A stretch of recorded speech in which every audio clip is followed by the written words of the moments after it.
دنیا کی زندگی آنکھ جھپکنے کے برابر ہے اور آخرت کی زندگی حیات ابدی ہے۔ حیات ابدی کا مطلب ہزاروں سال نہیں، لاکھوں سال نہیں، ملین سال نہیں، بلین سال نہیں، بلکہ اس سے بھی زیادہ۔ لیکن بنانے والی یہ آپ کی زندگی ہے۔ سالن آپ بناؤ گے، اچھا بناؤ گے تو خود ہی کھاؤ گے۔ فرمایا اپنے عمل سے وہ زندگی کریٹ کرتے ہو۔ اب جتنا لذیذ بناؤ گے اتنی وہاں پہ تجھے کھانے میں لذت ملے گی، جتنا گندا بناؤ گے اتنی وہاں کھانے میں تکلیف کس نے ہونی ہے؟ تو نے ہونی ہے۔ اب یہ انسان کو علم ہونا چاہیے۔ اور دوسری نشانی جو معصوم نے عقل مند کی بتائی، ایک تو کہ ہمارے شیعہ عقل مند ہوتے ہیں، دوسری نشانی عقل مند کی یہ بتائی کہ عقل مند وہ ہوتا ہے جو ہمیشہ یاد موت میں رہتا ہے۔ جسے موت کی یاد نہیں اس انسان کی زندگی کا کوئی فائدہ نہیں۔ لیکن ایک جھلک بتا دوں کہ وہ زندگی کیسی زندگی ہے، واقعاً وہاں پہ ہم رہیں گے کیسے، جئیں گے کیسے؟ اتنے سال ہم نے اس دنیا میں رہنا ہے تو ہم کریں گے کیا؟ یہاں کی لذتوں کا تو پتہ ہے، بندے نے بریانی کھا لی، گھومنے چلا گیا، گپے شپے مار دیے، چار چیزیں دیکھ لیں، یہ دنیا کے مزے۔ ملحیات الدنیا الا لعب و لہو، دنیا کی زندگی لعب و لہو ہے۔ بچوں کے ساتھ محبت کر لی، گھومنے پھرنے۔ وہاں کی زندگی کیا ہے؟ کیا وہاں پہ بھی یہ میل جول ہوگا؟ کیا وہاں پہ بھی ہمسایوں سے ملنے جائیں گے؟ اصلاً ہمارے مرحومین جو دنیا سے چلے گئے اب کہاں ہیں، کیا کرنے ہیں، ان کی ایکٹیویٹی کیا ہے؟ اصلاً یہ مجلس حسین جو ہم کرا رہے ہیں کہ ہمارا مرحوم دیکھ بھی رہا ہے کہ نہیں؟ کیا وہ جس طرح ہم ان سے غافل ہیں کیا اسی طرح وہ ہم سے غافل ہیں؟ اگر دیکھ رہے ہیں تو کتنی دیر دیکھتے ہیں؟ اگر دنیا میں آتے ہیں تو کب آتے ہیں؟ جب ہم ان کی قبروں پہ جاتے ہیں کیا وہ ہمیں دیکھتے ہیں؟ کیا ان کو پتہ بھی چلتا ہے کہ میری کوئی ماں، میرا کوئی بھائی، میرا کوئی دوست میری قبر پہ بھی آیا ہے کہ نہیں؟ 24 گھنٹہ ان کی ایکٹیویٹیز کیا ہوتی ہیں؟ تو کہا کہ یہ جو دنیا ہے جس میں تم زندگی بسر کر رہے ہو، اور وہ جو دنیا ہے جہاں پہ آپ نے زندگی کرنی ہے، یہ دنیا اور یہاں کی زندگی جسمانی زندگی ہے۔ اب وہاں پہ تو جسم کا کوئی کانسیپٹ نہیں ہے، تو کہتے وہاں جسم مثالی ملے گا انسان کو۔ جسم مثالی مطلب جسم نہیں ہوگا لیکن دکھنے میں جسم جیسا ہوگا۔ اس کی دلیل کہ جس طرح آپ اپنے خواب میں اپنے مرحومین کو دیکھتے ہو تو جو خواب میں آتا ہے وہ جسم نہیں ہوتا لیکن اس کی شکل ضرور ہوتی ہے۔ جو خواب میں آتا ہے اس کا وزن نہیں ہوتا لیکن اس کا حلیہ ضرور ہوتا ہے۔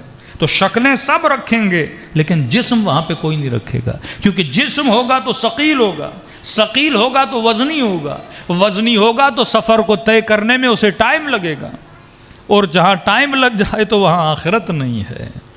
اگر جسم ہوگا تو پرانا ہوگا، اور پرانا ہو جائے تو ابدی کیسے ہوگا؟ کیونکہ دنیا میں ہر وہ چیز جو آپ دیکھتے ہیں اس کی کوئی نہ کوئی ڈیٹ آف ایکسپائری ہے۔ یہ ممبر ہے لکڑی کا بنا ہوا، ایک دن پرانا ہو جائے گا، یہ لوہا ایک دن زنگ لگ جائے گا، یہ بلب ایک دن خراب ہو جائے گا، یہ بلڈنگ ایک دن پوسیدہ ہو جائے گی، یہ جسم ایک دن بوڑھا ہو جائے گا۔ تو دنیا میں ہر وہ چیز جو نظر آتی ہے وہ ختم ہو جاتی ہے، اور آخرت نہ ختم ہونے والی دنیا ہے، تو وہاں تو کوئی ایسی چیز خدا نہیں بنائے گا جو پرانی ہو جائے، ابدیت ہے۔ فرمایا یہاں پہ جو زندگی گزارتے ہو وہ سوشل لائف ہے، بیٹے کا باپ سے تعلق، بیوی کا شوہر سے تعلق، یہاں تک کہ ایک چیز بھی اگر ہم نے کھانی ہے اس چیز کو مجھ تک پہنچنے میں لاکھوں اسباب کی ضرورت پڑتی ہے، جس طرح میں نے شروع میں بتایا۔ لیکن وہاں کی زندگی سوشل لائف نہیں ہے، وہاں کی زندگی اہل بیت فرماتے ہیں انفرادی زندگی ہے۔ مطلب جس طرح اکیلے آئے تھے اسی طرح اکیلے جاؤ گے۔ کسی سے کتنی بھی محبت ہو لیکن مرنے کے بعد وہ ہمارے ساتھ نہیں ہوتا۔ بیٹے سے عشق تھا تنہا چلا گیا، ماں سے پیار تھا تنہا چلی گئی، شوہر سے لگن تھی تنہا چلا گیا۔ اکیلے آئے تھے جس طرح شکم مادر سے، اسی طرح قبر میں بھی کیا جاؤ گے؟ اکیلے جاؤ گے۔ لیکن دنیا میں کوئی بندہ اکیلا نہیں جیتا، یہاں سوشل لائف ہے، یہاں کنیکشنز ہیں، یہاں ہمسائے کے حقوق ہیں، لیکن مرنے کے بعد پورا سفر انسان نے اکیلے طے کرنا ہے۔ فرمایا وہاں پہ اگر کوئی ساتھ ہوگا تمہارا عمل ساتھ ہوگا۔ پھر معصوم سے پوچھا مولا کیا کبھی کوئی کسی سے نہیں ملے گا؟ باپ سے نہیں ملے گا، دادا سے نہیں ملے گا، اہل بیت سے نہیں ملے گا، انبیاء سے نہیں ملے گا، صلحاء سے نہیں ملے گا؟ فرمایا نہیں، وہاں پہ بھی میل جول ہے، لیکن اللہ کی مرضی سے۔ اب امام نے مومنین کا میل جول بتایا، جو وادی برہوت والے ہیں اس کا ٹاپک لمبا ہے۔ فرمایا جو مومنین ہیں ہفتے میں ایک مرتبہ خدا ان کی ملاقات کا بندوبست کرتا ہے۔ کہ مولا کہاں پہ ان کی ملاقات ہوتی ہیں؟ فرمایا ان سب کو خدا وادی السلام میں جمع کرتا ہے۔ وادی السلام ایک ایسی نگری، ایک ایسی وادی جو سلامتی کی وادی ہے۔ اب وادی السلام میں کیا کرتے ہیں وہ الگ بحث ہے، وہ مولا کی روایت میں آئے گا۔ فرمایا ونس اے ویک، مولا کب جمع ہوتے ہیں؟ صبح کو، دوپہر کو؟ فرمایا نہیں، جب دنیا میں وقت غروب ہوتا ہے تو خدا ان کو وادی السلام میں بلاتا ہے۔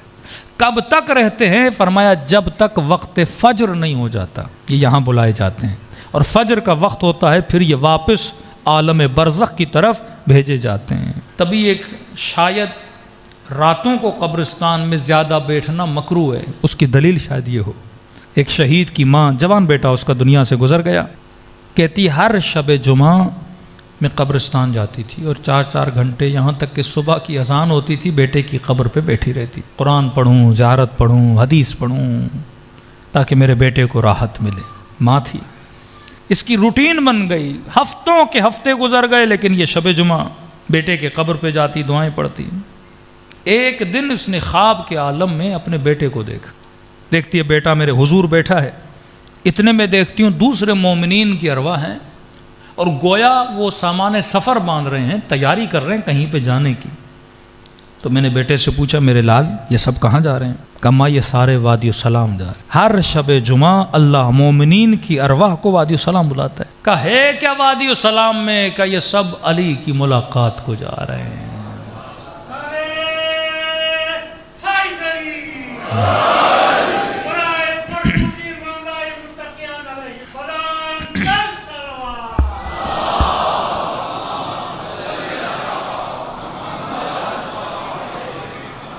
کہ یہ سب امیر المؤمنین کی ملاقات کے لیے جا رہے ہیں۔ اب یہ بھی سوچئے کہ واقعاً کی بات نکلی ہے، آخرت میں عمل نہیں ہے کہ میں عمل کر کے ایک مقام حاصل کروں، نماز پڑھوں ثواب لوں، روزہ رکھوں ثواب لوں۔ رجب کا مہینہ ہے، عمل کا مہینہ ہے، مرنے کے بعد اعمال بند۔ لیکن فرماتے ہیں مرنے کے بعد علم بند نہیں ہوتا، یعنی جو ادنا سے ادنا ترین درجے میں بھی ہے اسے یہ اجازت ہے کہ وہ علم حاصل کرے۔ اور یہ علم کہاں سے ملتا ہے؟ محفل محمد اور آل محمد۔ اب یہ تو نہیں کہ انا مدینۃ العلم وعلی بابا، وہ صرف دنیا میں نہیں، یہ علم کا دروازہ عالم برزخ میں بھی ہے، یہ علم کا دروازہ میدان محشر میں بھی ہے۔ تو کہ بیٹا کہاں جا رہے ہیں؟ کہ اماں سارے وادی السلام جا رہے ہیں۔ کہ میرے لال تو کیوں نہیں جا رہا؟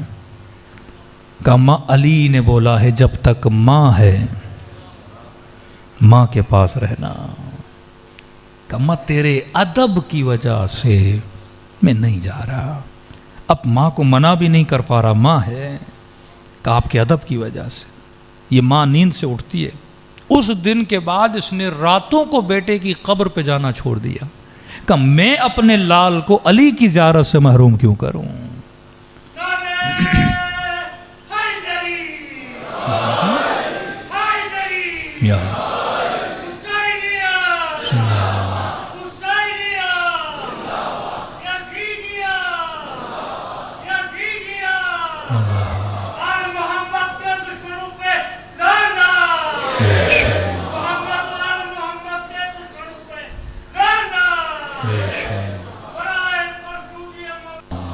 صلی علی محمد۔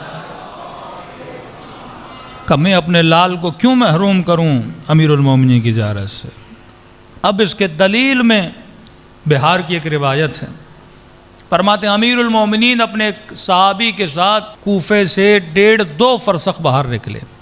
شاید مومنین پوچھیں کہ مولانا وادی السلام دقیقاً کہاں پر ہے؟ کیونکہ نجف جو ہے وہ آج نام رکھا گیا ہے، امیر کے زمانے میں نجف کا کوئی نام نہیں تھا، یہ تو قبر امیر المومنین کے انکشاف کے بعد نام رکھا نجف اشرف، لیکن پہلے تو کوفہ تھا۔ فرماتے ہیں 1.5 فرسخ کوفے سے باہر نکلے تو مولا کا صحابی کہتا ہے تا حد نگاہ قبریں ہی قبریں تھیں، اور میں نے کہا مولا یہ کون سا مقام؟ امام نے فرمایا یہ وادی السلام ہے۔ کہ بس قبرستان میں داخل ہوئے اور علی نے سلام کیا، السلام علیکم یا اہل لا الہ الا اللہ، اور سلام کرنے کے بعد علی نے کلام کرنا شروع کیا، کہ باتیں کرنے لگے، میں خاموش کھڑا رہا، گفتگو اتنی لمبی ہوئی کہ میں تھک کے بیٹھ گیا، بیٹھنے کے بعد کئی گھنٹے گزر گئے، بالآخر مجبور ہو کے میں نے کہا یا علی آپ بھی بیٹھ جائیے، میں بھی بیٹھ کے تھک گیا ہوں، مولا اتنے گھنٹے کس سے کلام کر رہے ہیں؟ امام نے فرمایا میرے صحابی اگر تیری آنکھوں سے خدا پردے ہٹائے تو حلقاً حلقہ تو گروہ گروہ لاکھوں مومنین کو دیکھے جو وادی السلام میں بیٹھے ہیں اور میں علی تقسیم علم کر رہا ہوں۔ فرمایا ہر شب جمعہ، جب بھی شب جمعہ ہو، وہ انبیاء ہوں، وہ اولیاء ہوں، وہ صالحین ہوں، وہ سارے وادی السلام میں جمع ہوتے ہیں۔ اب سوال یہ کیا یہ وادی السلام زمین کا حصہ ہے؟ نہیں، ایک تمثیل ہے وادی السلام، جہاں پہ ساری ارواح کو حاضر کیا جاتا ہے اور اہل بیت کی محفل ہوتی ہے۔ تبھی ہر مومن کی ایک تمنا رہی ہے کہ میری قبر کہاں ہو؟ وادی السلام میں ہو۔ اب کسی نے کہا مولانا یہ اتنا آسان تو نہیں، اب ہر بندہ وادی السلام میں دفن ہو اور دنیا میں کروڑوں مومنین، تو زمین کم پڑ جائے نا۔ تو کسی نے میرے چھٹے امام سے کہا کہ مولا میرا بھائی بغداد میں ہے اور پتہ چلا ہے کہ بیمار ہے، حکیموں نے جواب دیا ہے مولا مجھے خوف ہے کہیں بغداد میں مر گیا تو میں اسے وادی السلام میں دفن نہیں کر پاؤں گا۔ امام نے فرمایا گھبراؤ نہیں، ہمارا چاہنے والا دنیا کے کسی بھی کونے میں مر جائے، کہیں بھی دفن کر دیا جائے، اللہ حکم دیتا ہے کہ اس کے بدن کو وادی السلام کی طرف بھیجا جائے۔